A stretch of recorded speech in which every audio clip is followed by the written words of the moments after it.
entering into the next portion of the program, where we will be listening to we'll be understanding some of the various revelations made by Devi Parashakti for humanity at this time. As all of us know, Devi has been continuously guiding us and blessing us. So let us look at some of the revelations made by Devi and how we can heed to the guidances given by Devi, and we can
let us enter into this next segment and understand what Devi Parashakti has revealed about this pralaya, about this pandemic. So, as we all know, humanity is still undergoing the effects of the cosmic deluge, this pralaya. Thousands of deaths due to the global pandemic and emerging fungal epidemic, along with record numbers of natural disasters, have taken a huge toll on humanity's collective psyche, leading to increase in poverty, malnutrition, depression, and mental health issues. So what is called in this segment, let us go through a scientific and statistical understanding of Devi Parashakti's revelations on the cause and solution of this pralaya, this cosmic deluge. So all of us know the current status of the world right now. And since this has been made, the number of deaths has increased to well over 4.4 million people. The total number of confirmed cases of COVID-19 has crossed well over 220 million. And the worst affected countries are still the US, and in India alone, the number of cases has over 400,000 people. And the number of people fallen into poverty since 2020 is 75 million people. And India is considered to be the sixth most depressed country in the world. And 6.5 is suffering from some form of 15 to 24 mental health issues or the pandemic, including the cyclones in shortly. So how could we have prevented this?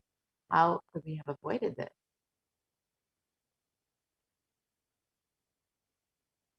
Let us listen to what Devi Parashakti has revealed as the cause for this pralaya.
sorry for the technical glitch.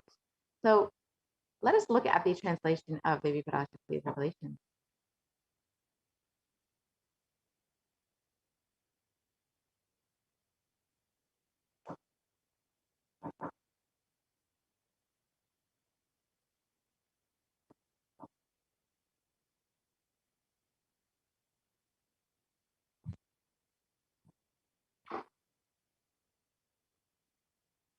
Yes. Devi revealed for this huge, they chase the country. See what is going to happen now.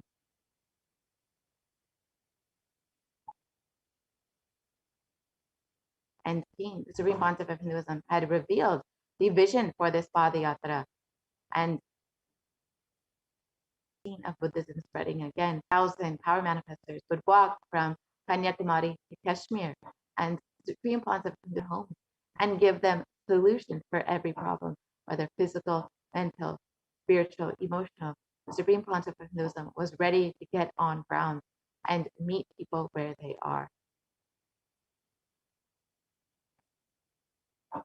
And since the age of 10, the Supreme Pontiff of Hinduism has been enriching people and preparing them for this Padayatra to save them from this Pralaya.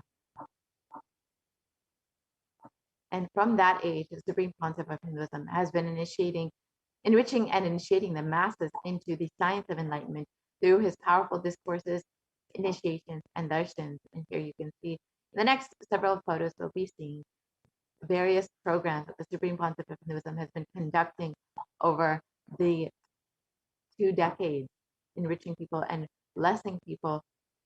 And here you can see how many thousands of people in each program were being blessed directly by the Supreme Pontiff of Hinduism, were being initiated into the science of enlightenment. You can see the people from various different backgrounds.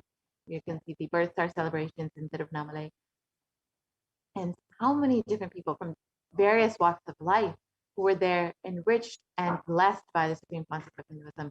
You can see the Jayanti celebrations in East School and the NSB programs, various this pralaya to protect them from this pralaya, to prepare them for this Padayatra.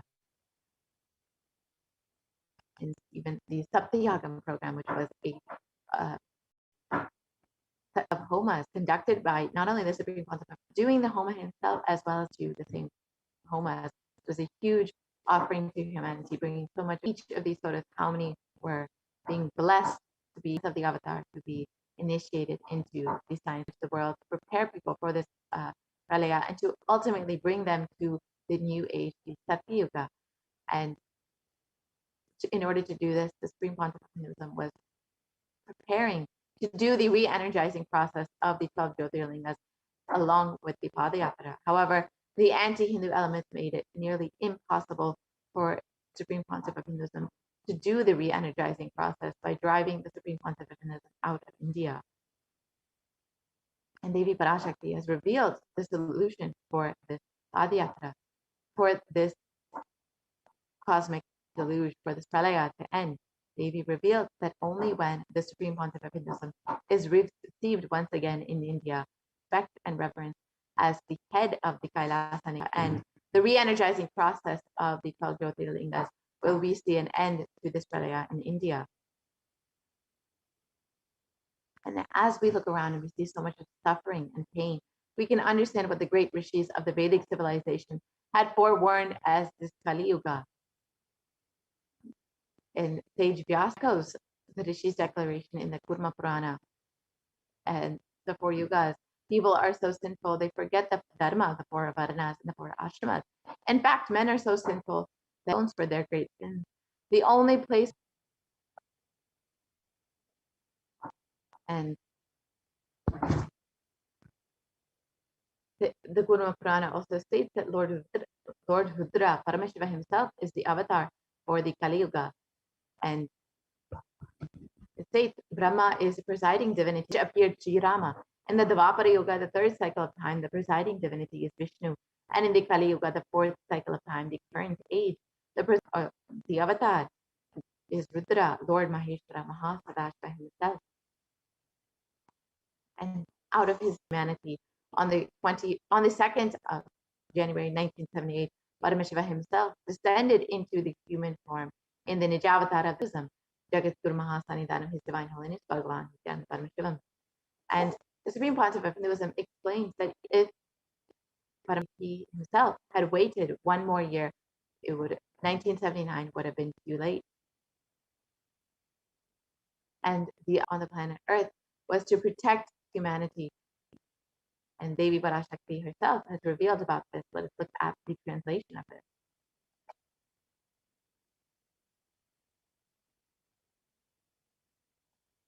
People of the world, oh listen, Kali Yuga has matured and over time has come for Satyuga to happen. Great Pralaya has come. Don't worry, people, in the form of Nithyananda, I myself have come for this. The avatar began the Padayatra at the mere age of 10. And the Supreme Pontiff of Hinduism began at a time with the truth from the sacred scriptures and the secrets of higher living, where the Supreme Pontiff of Hinduism led them from Gudiyattam, Tamil Nadu to Tiruvannamalai, his birthplace, and a huge spiritual pilgrimage site. And when the Supreme Pontiff of Hinduism was around, all his fellow monks gave them an unforgettable pilgrimage trip experience. And the Supreme until the Supreme Pontiff of Hinduism founded the international mission, the Nithyananda Sangha, all over the world.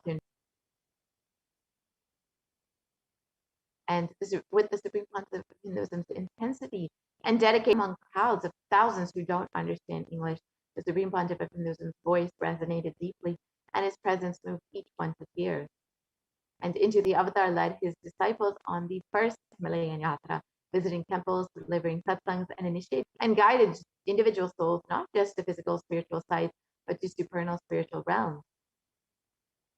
And in 2006, the Padayatras were taken to the next level with the Kodikan Radayatra, with crores participating and impacted by Nithyanandeshwara and Nithyanandeshwari deities traveling from city to city.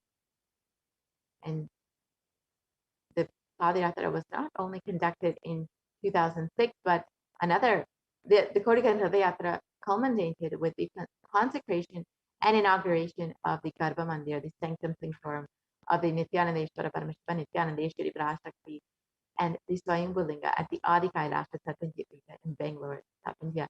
Here you can see the Supreme Pontiff of Hinduism offering Abhishekam to the Nithyanandeshwara Paramashiva Swayambhu Linga. And these deities were energized as Achavataras to radiate the energy of Paramashiva and Parashakti to create the Adi Kailasha Sarvajñapita as a ship to save humanity from this upcoming pralaya. And the Supreme Pontiff of innumerable spiritual in India as safe haven during this great deluge in Bangalore and the Kailasa in Hyderabad. Each of these spiritual ecosystems have provided support and protection during this time when so many people are suffering and are struggling with their mental health issues and who are struggling with protecting their families. The Supreme Pontiff of Hinduism has created these ecosystems worldwide in order to protect people. And in 2008, the Avatar created and energized the Nithyananda Vaidya River, the Ananda Lingam, which would protect anyone who bathed in its waters from the deadly Supreme Pontiff of Hinduism performing the Abhishek Ananda Lingam. Another Kodikan Radayatra and garnered international attention and created a movement where lakhs of Hindus once again embraced Hinduism. And wherever we have graced the planet Earth, there the seeds of super consciousness have been. The world's 1 billion people have been enriched and enriched by the Supreme Pontiff of Hinduism. And in the support for people, the ecosystems in India, the Kailas and Erode, the Adi Nithyananda Prism here you can see, have provided multi-layer quarantine for all residents who want to come and reside there and protect themselves in India. And the other Sadvajnapitas across the globe and the other enlightenment ecosystems across the globe have provided spiritual and emotional support. The Adi Kailasa Sadvajnapita in Bangalore has provided the multi-layer quarantine for anyone who wants to protect themselves during this time. And so has the Kailas in Tiruvannamalai, providing the Kailas in Los Angeles have been providing support in the form of various programs, online programs, yoga sessions, online chanting sessions of the Kailas in Los Angeles, the Kailas in San Jose, across the globe in order to protect people, the Kailas in Seattle, in order to protect people during this pralaya, to ensure that they are not affected by this emotionally or physically. You can see the Kailasa in Houston, Texas. And otherwise, so each of these ecosystems, the Kailasa in Charlotte, North Carolina, have been beautiful to enrich people, to provide them this ambiance in order to experience conscious breakthrough. The Kailasa in Washington, D.C., by the Supreme Pontiff of Hinduism, Kailasa in Phoenix, Arizona, where you can see the Supreme Pontiff of Hinduism himself consecrating these deities. The Kailasa in St. Louis, Missouri. And each of these ecosystems have a special significance. The Kailasa in St. Louis, Missouri is the energy of Tirumala Tirupati of South India and the West. And it is a beautiful ecosystem for all to experience. The Kailasa in Oman, which is known and it fulfills the needs of Hindus across through these energized. The Kailasa in London, UK, the Kailasa in Scotland, UK, the Kailasa in Netherlands, the various Kailasas in Europe reach out to all the citizens of Europe to bring them Belgium, the Kailasa in Luxembourg, the deity in each Kailasa like enlightenment ecosystem radiates. The Kailasa in Germany, the Kailasa in Italy, the Kailasa in France, the Kailasa in Switzerland, the Kailasa in Mauritius, and the Kailasa in South Africa. You can see how many people have been enjoying the various enlightenment ecosystems. The Kailasa in Salem, which was established personally by the Supreme Pontiff of Hinduism in 2006. It's one of the important energy centers in Tamil Nadu.